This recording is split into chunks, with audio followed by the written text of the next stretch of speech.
Now, two fresh new spangly Ultra smartphones have already launched in 2025 from Xiaomi and Samsung, and if you buy one, you'll find that your bank balance will drop faster than Bruno Fernandes in the penalty box. But fear not, for an alternative Ultra phone has just launched which won't absolutely slap your wallet right in the happy sack. This here Poco F7 Ultra, which just happens to be Poco's first ever Ultra blower, is here to flip some tables as well as expectations. It's the most expensive model in the new Poco F7 family, and indeed the most expensive Poco smartphone to date, but it's still considerably cheaper than those Samsung and Xiaomi shaped rivals. But is it actually worthy of that Ultra moniker, or should you spunk up twice as much cash for this pair? Well, here's my full Poco F7 Ultra review, and for more on the latest and greatest tech, please do poke subscribe and ding that notifications bell. Cheers! Now, I've got to admit, if you just handed me this smartphone in the street and asked me what I thought of it, well, first of all, my natural inclination would be to pocket the phone, punch you in the face, and then leg it off down the street, as I am from Sunderland after all. But I certainly wouldn't have guessed that this is a more premium device. It certainly doesn't look very ultra, that's for sure. And first up, you've got a completely flat display here on the Poco F7 Ultra, which compare and contrast that with the Xiaomi 15 Ultra, and other flagships which have this, I believe it's called a dewdrop design or something poncy like that, basically where the screen subtly curves on all four edges. And it certainly does give a more premium-y vibe. Although don't get me wrong, I am perfectly happy with a completely flat finish here on the Poco F7 Ultra. It's certainly good from a usability standpoint. And this also gives the impression that those bezels surrounding the screen are a wee bit chunkier, but they're actually still pretty skinny. You do have a metal frame, it's the least you'd expect on a phone that calls itself Ultra. And then that arse end is quite tidy, if not particularly stunning, with a combo glossy and matte design. I think functional is how I would describe it. It's quite good you've got this matte finish down below, because at least then when you're clutching the Poco F7 Ultra, it's not getting basted in greasy, nasty fingerprints. It stays pleasingly smudge free unless you happen to be working your way through a bucket of chicken tenders or a late night Friday Donna special. Poco is offering the F7 Ultra in a choice of two colours. You've got this here black effort, which doesn't really have much going on. Otherwise, Poco's usual bright yellow shenanigans. And if you can tolerate it, I'd certainly say the yellow model has a lot more going on. This black effort in comparison is just rather bland. Not that Samsung's Galaxy S25 Ultra is any more thrilling, of course, but I do really like the finish on Xiaomi's 15 Ultra. Another two-tone effort and an absolute stunner. Of course, one good thing about the Poco F7 Ultra's design is at least that camera bump has shrunk right down compared with the Xiaomi's. It's no longer the size of Godzilla's sphincter. In fact, Poco's camera bump is almost quite cute, but it does still stick out a fair bit from the arse end of this phone. I'm quite happy with that situation because the Poco F7 Ultra is quite a slippery smartphone when you are using it one-handed. There's not much grip, so that camera bump acts as a sort of handy finger shelf, helps to keep your grip a bit more secure. It's a bit of that shield glass protecting the front end, but you do have a pre-installed screen protector on top of that as well. Whereas around back, I believe it's just regular glass, but certainly after a good few days of using this thing, there's not a single scratch or scuff on there. Less durable smartphones tend to pick up wee scars down here at the bottom end of the phone, even after just a week or so, but touch wood, no such issues here. And it's also IP68 water and dust resistant, so no stress if you're sat in the bath, lounging by the pool, whatever you get up to. Now, as you'd expect from an Ultra-branded smartphone, the Poco F7 Ultra sports an ultrasonic in-display fingerprint sensor, not a bog-standard optical effort. And absolutely zero buggering about, just tap your thumb to that sensor and as you can see, you're instantly into the Poco F7 Ultra, even if your hands are quite wet. A little bit greasy, again from those chicken tenders, the fingerprint sensor rarely fails. And you've got a good bit of face unlock as backup too. And then once you're in there, of course, it is naturally a good bit of HyperOS 2 slapped on top of Android 15, the same as what you'll find on the Xiaomi 15 Ultra. And the good news is, as well, the Poco F7 Ultra will receive 4 OS updates and 6 years of security patching as well. Not quite as good as, again, some of the other Ultra rivals, like the Galaxy S25 Ultra. Of course, it's 7 years of support, but still pretty decent for a mid-ranger. Can't really complain with that, even if it isn't quite ultra level. And yes, like all other HyperOS devices, even the Xiaomi 15 Ultra, you do get some crapware bunged on here, the likes of AliExpress, Booking.com, Facebook, LinkedIn, all the usual bollocks that you'll have to remove from your smartphone just to tidy it the hell up. And like both of those other Ultra branded smartphones from 2025, you've got duplication of services, as well as you've got another app store, you've got another web browser. And yes, the odd wee spot of bulky behavior here and there as well, although I will point out the Poco F7 Ultra is pre-launch right now, so hopefully a lot of these little quirks and bugs will be sorted out in time for the UK retail release. And some of these problems I saw on the Xiaomi 15 Ultra as well, including a notifications panel you can't actually read if you're using a light colored background or an app with a light colored background, which is really helpful. But while it's not always particularly user-friendly, at least HyperOS does allow you to deeply customize your smartphone. Got a decent selection of always-on displays to choose between. You can piddle about with the icons, the fingerprint effects, you can change up the animation there. And you've got a decent selection of online themes to download as well, including some nerdy anime efforts, which means I immediately, of course, adore it. And for the storage here on the Poco F7 Ultra, you got a choice of 256 or 512 gigs, which is, you know, the least I'd expect from an Ultra branded smartphone. There's no 1 terabyte option like there is on some of the Ultra blowers, but at least it doesn't start off at a piddly 128, especially as there's bugger all micro SD memory card support here. And the really good news is Poco will only charge you £50 to boost that storage to the 512 gig max model. Just compare that to the likes of bloody Apple, who will charge you 100 quid for the privilege. However, unlike other Ultra phones, the Poco F7 Ultra does not offer eSIM support. You've got space in that SIM tray for 2 SIMs, but bugger all eSIM action on here, which I would expect that from an Ultra phone. That's a strange omission. And don't worry, I'm not going to bang on about AI shenanigans at great length in this video, but Xiaomi does have its Hyper AI stuff on board. And yes, this does include the usual complement of tools to translate, summarize. It's all the same stuff we saw on the Xiaomi 15 Ultra. So for instance, you've got live subtitling, which seems to work with anything with audio, although as usual struggles a bit with my general northernness. You've got the usual writing guff that can spruce up your messages to make you sound less like a pleb and more like an utter twat. And then of course most of the stuff that you'll find on the other Ultra phones that people will actually use, like circle to search, pretty damn convenient. And of course those photo editing tools. And frankly, it's kind of insane just how good some of these are. Like they can literally just wipe a whole bunch of people in central London out of existence. This can also help to sort out those miserable, murky, grey British skies, make it look like you're actually, I don't know, somewhere abroad where they have, you know, proper weather and stuff.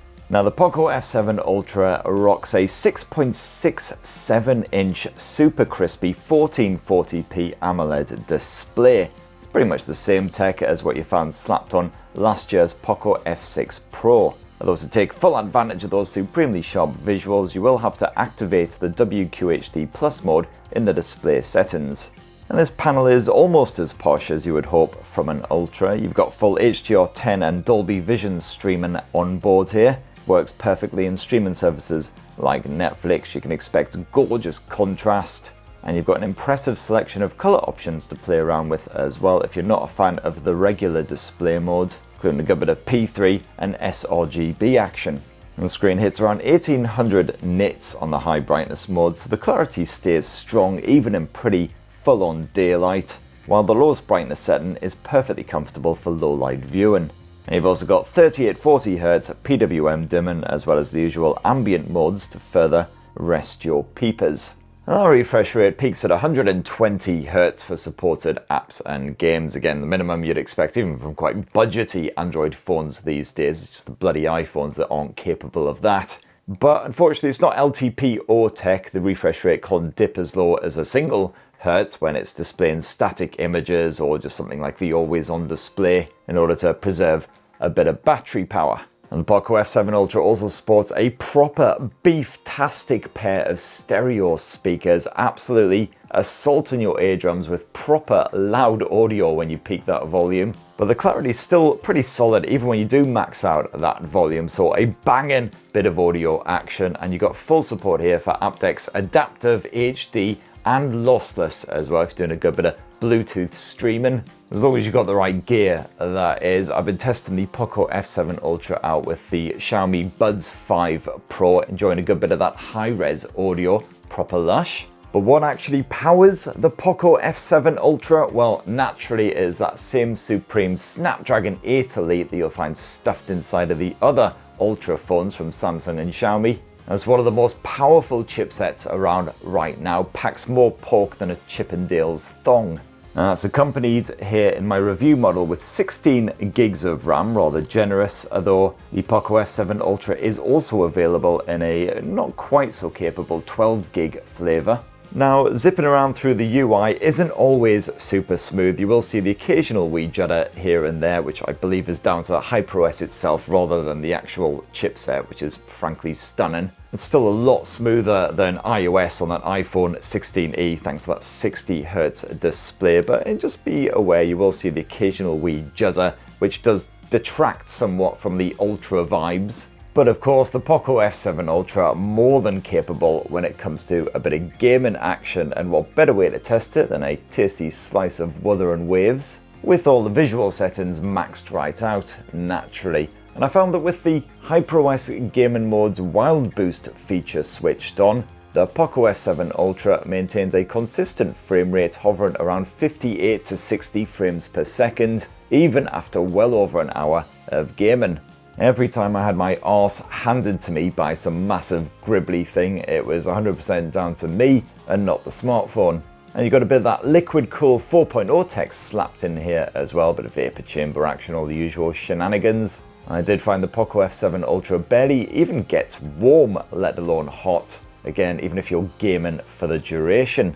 And you got plenty more gaming tools slapped on here as well to help prevent distractions from ruining your gaming session, all that kind of stuff. And so far, so highly arousing, but put away the baby oil because we're not quite done yet. Now, if you're a proper full-on tech spod, you might have noticed by now that most of the specs here on the Poco F7 Ultra match Xiaomi's Redmi K80 Pro, which never actually made it over here to the UK. I believe it's China only, might have made it to a couple of other countries like Singapore potentially. And that is because, of course, a lot of Poco phones are simply rebranded Redmis. Unfortunately, however, one bit of specs action that didn't make the cut was the battery tech. Because while the Redmi K80 Pro rocked a 6,000 mAh capacity battery, that's been whittled down to just 5,300 mAh here in the Poco. The reason for this is most likely the same thing that happened to the Honor Magic 7 Pro. Basically, you can probably actually blame those stuffy Euro bureaucrats and their damn pesky health and safety regulations. The same bunch of lefty squares who say, yeah, you probably shouldn't stick a Bluetooth speaker up your rectum and then blast a good bit of Leonard Cohen for those rumbly, bassy good times. I tell you, it's health and safety gone bananas. And don't even get me started on the bananas. And thankfully, do not worry, the Poco F7 Ultra still lasts slightly longer than my erection during a last of the summer wine marathon.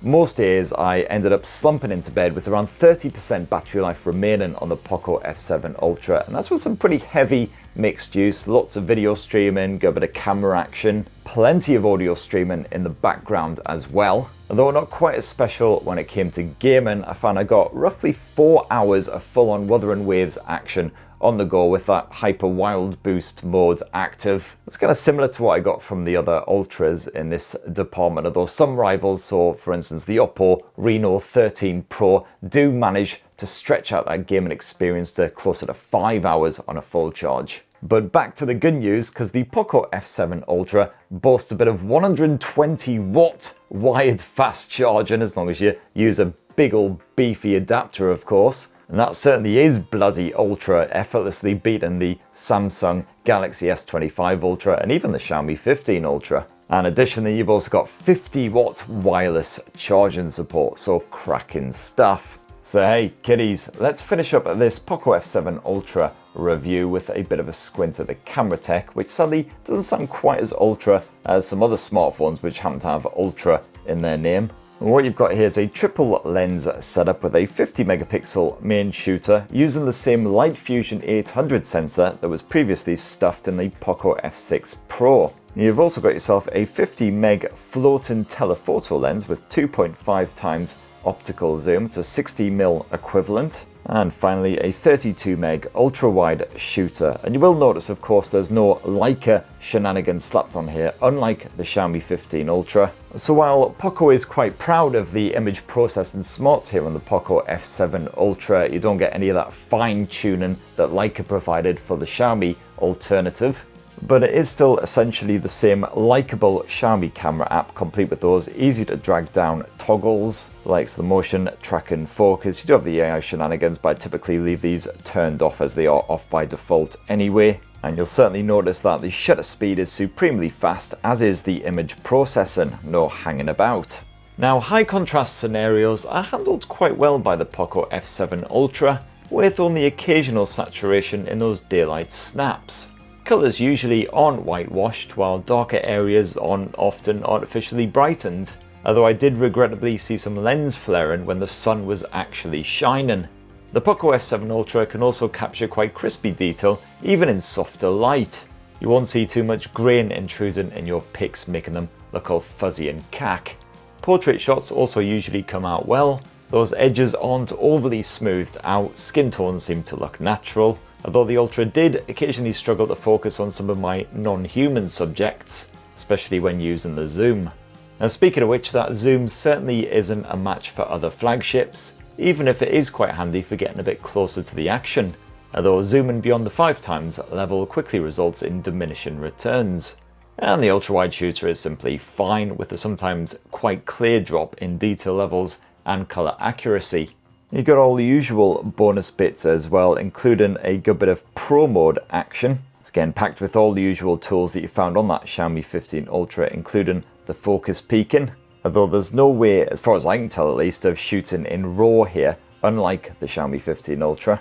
And for your home movie type shenanigans, where you can capture up to 4K resolution footage at 60 frames per second. There's no 4K 120 FPS option or anything supremely ultra like that. You can also boost up to 8K if you want at 24 frames per second. And Xiaomi's director mode is back in action as well if you want full manual controls over your video. Yes, this does offer the option of shooting in log if you want to.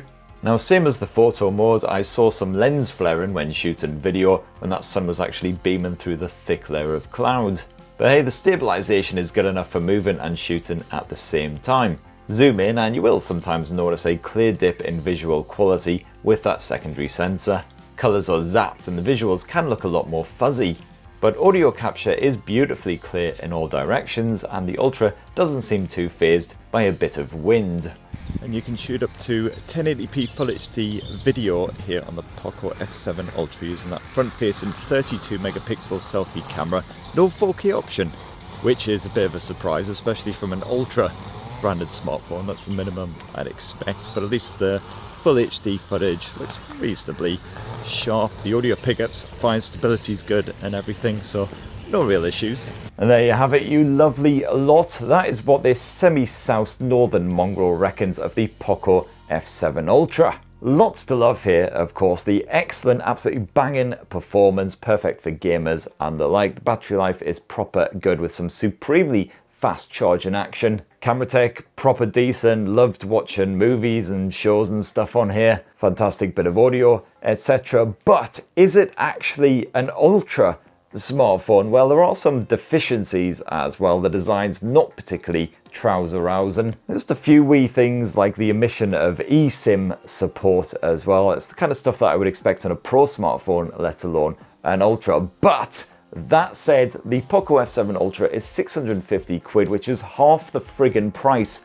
of the likes of the Samsung Galaxy S25 Ultra and the Xiaomi 15 Ultra. And is it worth £650? I would say absolutely yes, if you're after a flagship style experience, but you don't want to spunk out a bloody grand on it. It's a strong rival to the likes of OPPO's Reno 13 Pro, which are My full review of that will be going live next week. It's certainly a step up from the likes of Samsung's Galaxy A56, and bloody hell, that iPhone 16e, don't even consider that heap of junk. When you put that side by side with this, it's absolutely criminal that that thing is just £50 less. And that's if you're happy to put up with 128 gigs of storage. If you want 256 like this one, you're actually paying more for that iPhone 16e than a bloody Ultra. Anyway, that's enough rambly bollocks from my good self. It'll be great to hear what you reckon of the Poco F7 Ultra down in the commenty bit below. Please do subscribe and ding that notifications bell for more on the latest and greatest tech, and have yourselves a ruddy wonderful